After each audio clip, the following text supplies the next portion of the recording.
ومن علينا بنعمة القرآن وشرفنا بسيد ولد عدنان محمد بن عبد الله عليه الصلاة والسلام الأتمان الأكملان وعلى آله وصحبه أجمعين.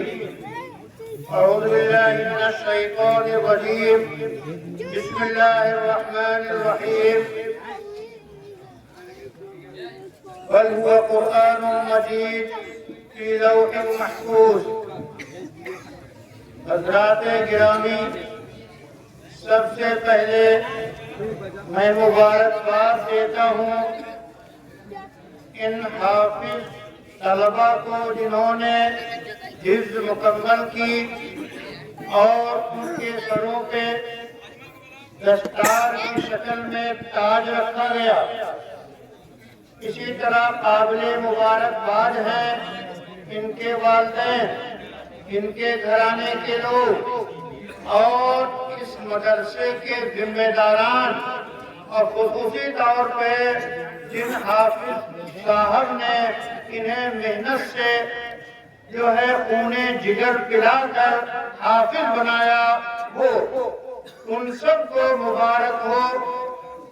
اسی طرح اس مدرسے اور اس مدرسے سے جو متعلق لوگ ہیں، ان کے آس پاس لوگ ہیں، ان کو سب قابل مبارکباد ہیں کہ یہاں کی برکتیں، یہاں کی رحمتیں، یہاں کے انوار، یہاں کی روشنی، یہاں کی یہ روح ان سب تک پہنچ رہی ہے، چاہے وہ محسوس کریں یا نہ کریں.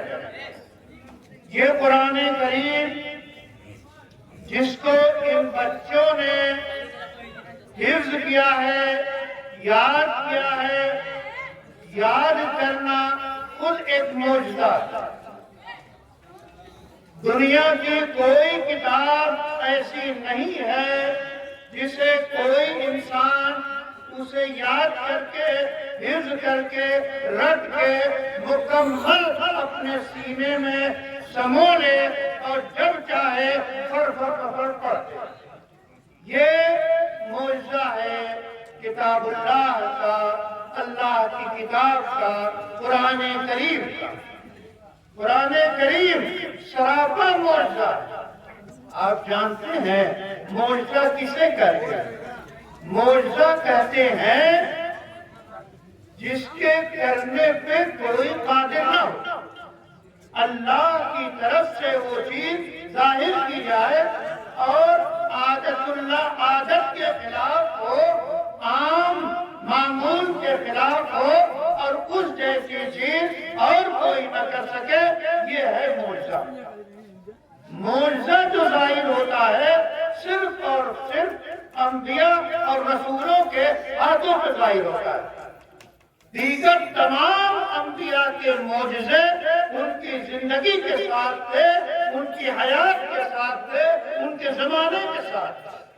لیکن چونکہ محمد صلی اللہ علیہ وسلم آخری نبی، آخری رسول، لا نبی بعدی، میرے بعد کوئی نبی نہیں ہے، تو آپ کی نبوت کا قیامت ہے. اس لیے آپ کا وہ معجزہ جو قیامت تک باقی رہے، آپ کی رسالت کی طرح، وہ ہے کتاب اللہ، وہ ہے قرآن کریم. تو یہ قرآن کریم زندہ جاوید معجزہ. اور یہ معجزہ کیسے ہے؟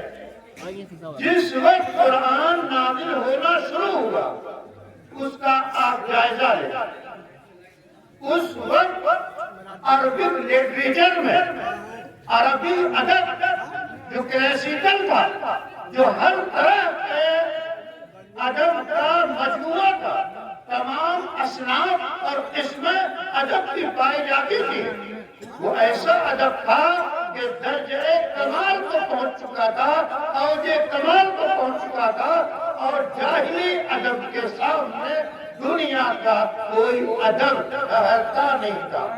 اسی لیے عرب اپنے علاوہ لوگوں کو عجم کہتے ہیں.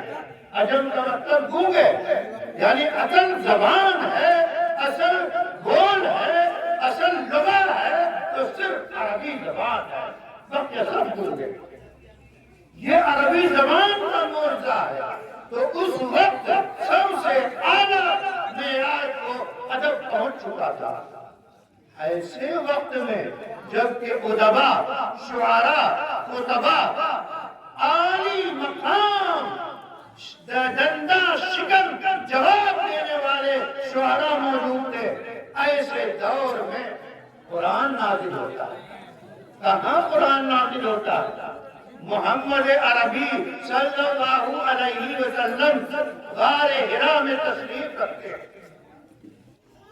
امین محترم جن کو جبرائیل کہتے ہیں، یہ کہاں سے آتے ہیں؟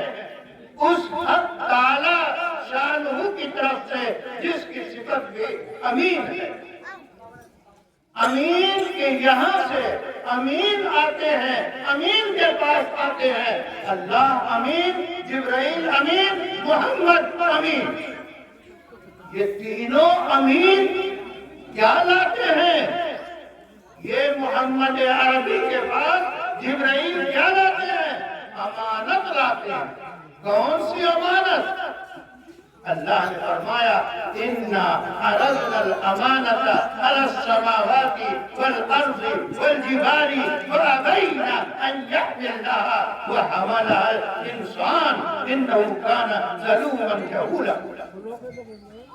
یہ ہم نے پیش کیا امانت کو، قرآن کریم کو، پہاڑوں پہ سخت صلابت والا پہاڑ جو ہے لرز گیا، ابین ان یحملنا، انہوں نے انکار کر دیا کہ ہم اس امانت کے بوجھ کو، ہم اس امانت کے وزن کو، اس امانت کی ذمہ داری کو ہم نہیں اٹھا سکتے۔ اس کو پیش کیا گیا انسان پہ۔ حضرت انسان نے اس امانت کو سید الرسل محمد عربی صلی اللہ علیہ وسلم کی شکل میں کامل انسان نے قبول کر لیا۔ اور حضرت جبرائیل آ کے کہتے ہیں اقرأ، پڑھیے۔ آپ فرماتے ہیں ماذا بقاری، میں تو نہیں پڑھ سکتا۔ پھر وہ اپنے سینے سے لگاتے ہیں، دباتی ہیں، انوار کا تبادلہ ہوتا ہے، الہی امانت منتقل ہوتی ہے، اور 3 مرتبہ کہنے کے بعد آپ نے کہا اے بزرگوں، اے دوستوں، اے جوانوں، سن لو، اقرا سب سے پہلا لفظ ہے اسلام۔ اسلام کی سب سے پہلے تعلیم کیا؟ اقرا، پڑھو پڑھو پڑھو پڑھو۔ جہالت کا خاتمہ چاہتا ہے قرآن، جہالت کا خاتمہ چاہتی ہے جو ہے اللہ کی کتاب، جہالت کا خاتمہ چاہتا ہے اسلام۔ سب سے پہلا نعرہ، سب سے پہلی دعوت اقرا، پڑھو۔ لیکن یاد رکھیے ہر پڑھائی معتبر نہیں ہے۔ وہ پڑھائی، وہ علم، وہ جانکاری، وہ سائنس، وہ مطلوب ہے اقرا باسم ربک الذی خلق، جو آپ کے پروردگار کے نام سے ہو جس نے پیدا کیا۔ تو جس تعلیم کے ساتھ اللہ کا نام ہوگا، جس تعلیم کے ساتھ اللہ کی ہدایت ہوگی، وہ تعلیم مفید ہوگی۔ اسی واسطے اللہ کے رسول نے باقاعدہ پناہ مانگی ہے من علم لا ينفع، ایسے علم سے جو نفع نہ پہنچائے۔ آپ دیکھیے آج علم کا لفظ بڑا وسیع ہے، علم اکائی ہے، علم پوری نہیں ہے۔ علم تو علم ہے، علم قرآن، علم حدیث، علم دین، علم انسانیت، علم رجال، علم ٹیکنالوجی کا علم، دنیا کی ساری ضرورتوں کو پورا کرنے والا جو علم ہے وہ علم۔ تو یہ سارے علوم اگر اللہ کے نام سے ہوں گے تو انسانیت کے لیے مفید ہوں گے، اور اگر اللہ کے نام سے نہیں ہوں گے تو انسانیت کے لیے مضر ہوں گے۔ اب دیکھیے ٹیکنالوجی کے ذریعہ ذرہ جسے بم کہتے ہیں، ایٹم کو جب خاص انداز میں اس پہ محنت کی جاتی ہے، سائنسی تحقیقات کے مطابق انہیں پھیلایا جاتا ہے، اس کے اندر اس کو توڑا جاتا ہے، اس کے اندر دھماکے کی صلاحیت پیدا ہوتی ہے۔ اب یہ دھماکہ کرنا یہ علم ہے، علم کے ذریعہ ہے، لیکن اگر یہی ذرہ، یہی ایٹم، یہی ٹیکنالوجی کا استعمال مظلوموں کے جو ہے شہید کرنے پہ، مظلوموں کے مارنے پہ، اور نہ ایسے یتیموں کے اور ایسے لوگوں کے جو دشمن نہیں ہے، جو انسانیت کے لیے مضر نہیں ہے، ان کو مارنے کے لیے ہوتا ہے، تو یہ علم گمراہی ہے، یہ علم ضلالت ہے۔ آج دنیا کی بڑی طاقت ہے جو ایٹمی ہتھیاروں کا اور ٹیکنالوجی کا استعمال کرتی ہیں اپنی قوت کا، تاکہ پوری دنیا پہ وہ حکومت کرے، اور اسے جو بات پڑی ہے، جو طریقہ ہے، یہ سب کیوں ہے؟ اس واسطے کہ یہ علم ہدایت کے بغیر ہے، یہ علم اللہ کے نام کے بغیر ہے۔ اگر ان کے ساتھ اللہ کا نام جوڑ دیا جائے، معرفت جوڑ دی جائے، ہدایت جوڑ دی جائے، تو وہی ٹیکنالوجی سے بلب جلیں گے، اسی ٹیکنالوجی سے بلڈنگیں تعمیر ہوں گی، اسی ٹیکنالوجی سے انسانیت اور دنیا آباد ہوگی، لال و زار ہوگی، گلشن بنیں گے۔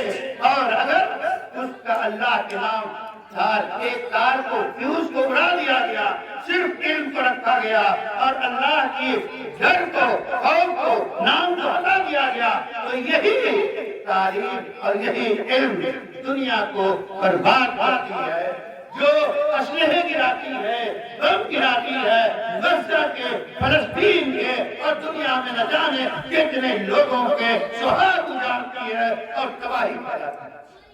اب ضرورت اس بات کی ہے، اے قرآن کے حاملو، اے قرآن کے حافظو، ذمہ داری تمہاری ہے کہ تم اپنے علم کو پوری قوت کے ساتھ، پوری متانت کے ساتھ، پوری سنجیدگی کے ساتھ اور پورے علمی رسوخ کے ساتھ دنیا کے سامنے پیش کرو۔ یہ ان کے مائنڈ، ان کے دماغ بدلے، معرفت ڈالو، ہدایت کا نور ڈالو، تاکہ وہ جو بم بنانے والے ہیں یا بم گرانے کا حکم دینے والے ہیں، ان کے دماغ کو بدلنے کی ضرورت ہے، ان کے ذہن کو بدلنے کی ضرورت ہے۔ جس طرح قرآن جب شروع میں نازل ہوا، رسول اللہ نے یہ بتائیے میرے بزرگوں اور دوستوں کہ جب 5 ابتدائی آیتیں اتری، اقرأ باسم ربک الذی خلق، خلق الانسان من علق، یہ 5 آیتیں جب اتری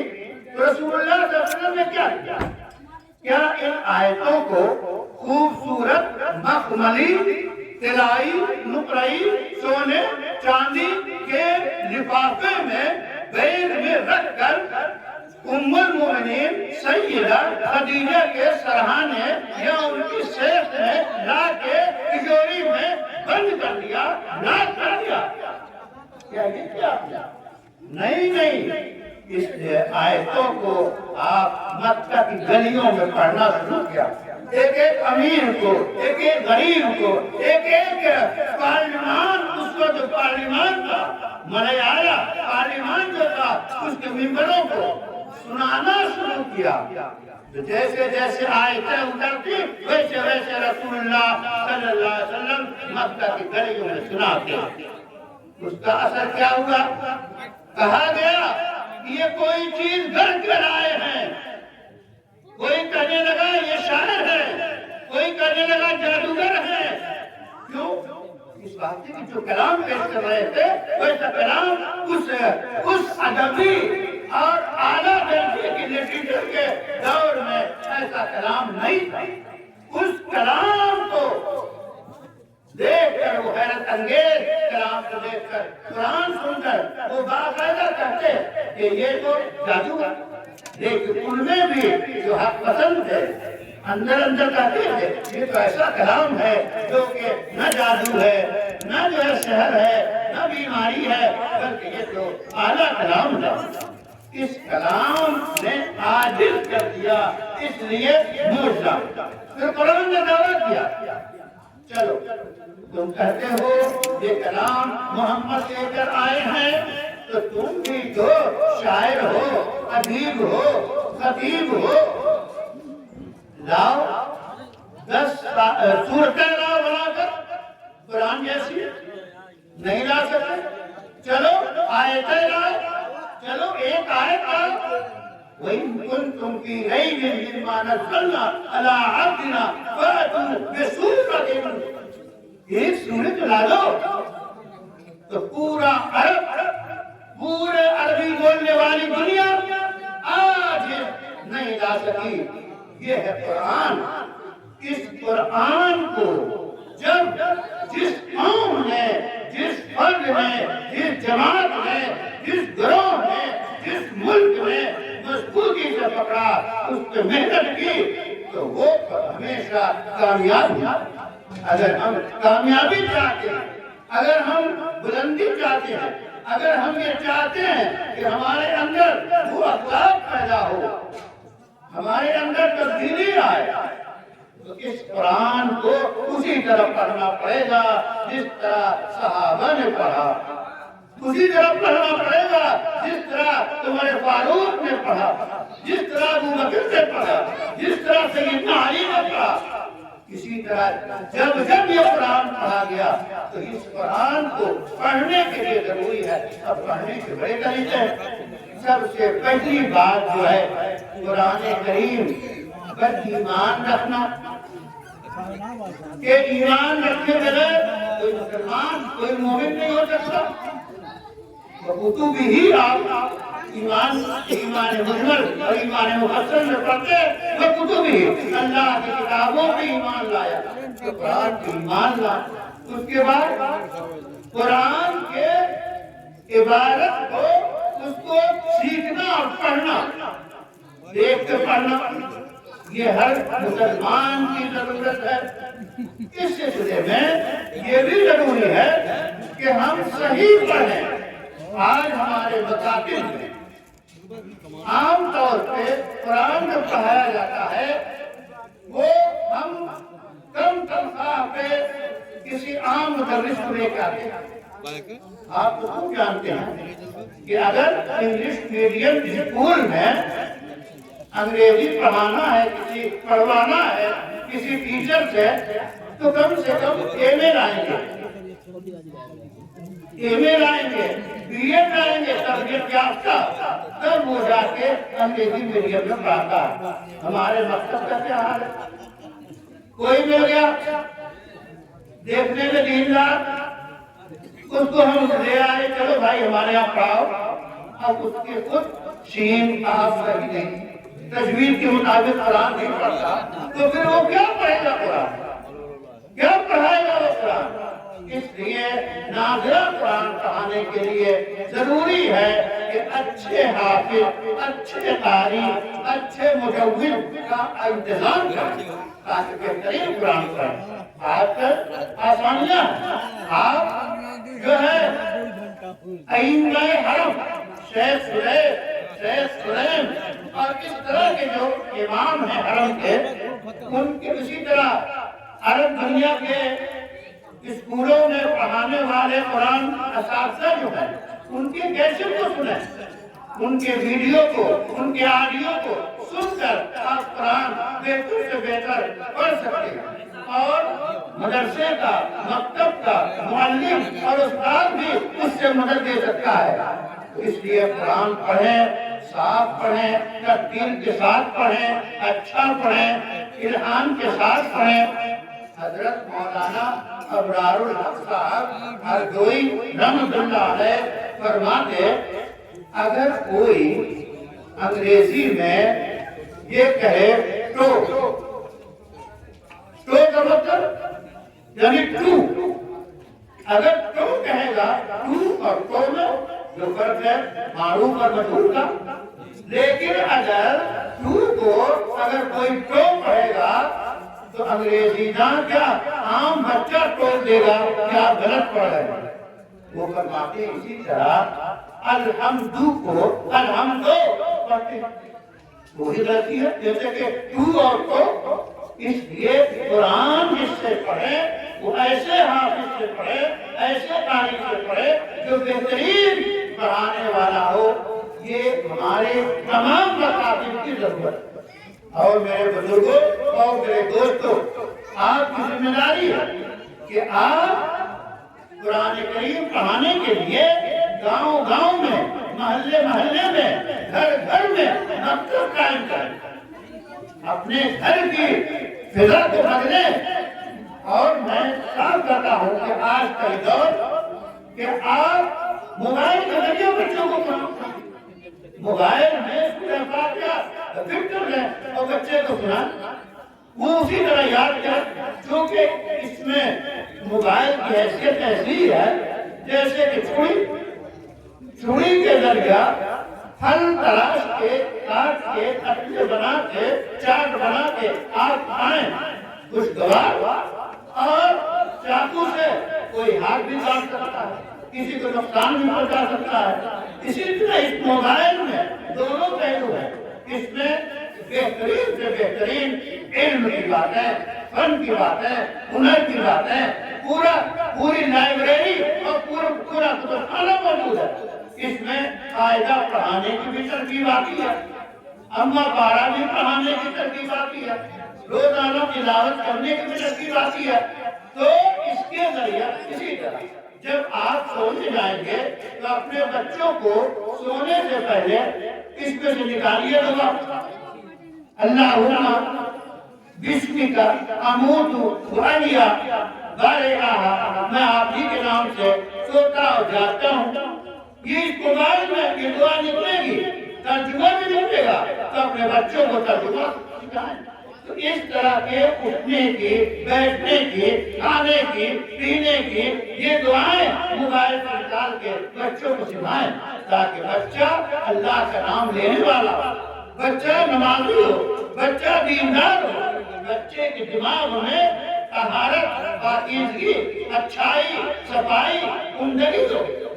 تو یہ ہے قرآن پڑھنے کا انتہائی ابتدائی طریقہ. ناظرہ پڑھنا، ناظرہ اس طرح پڑھنا، پھر قرآن کو حفظ کریں. حفظ کے لیے بھی وہی شرائط ہے.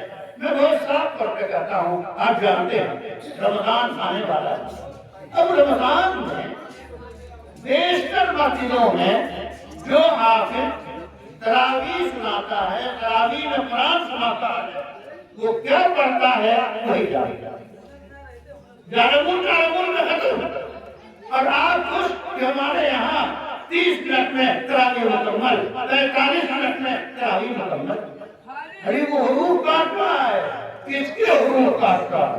اللہ کی کتاب کے حروف کاٹ کے پڑھ رہا ہے. کتنا بڑا جرم ہے.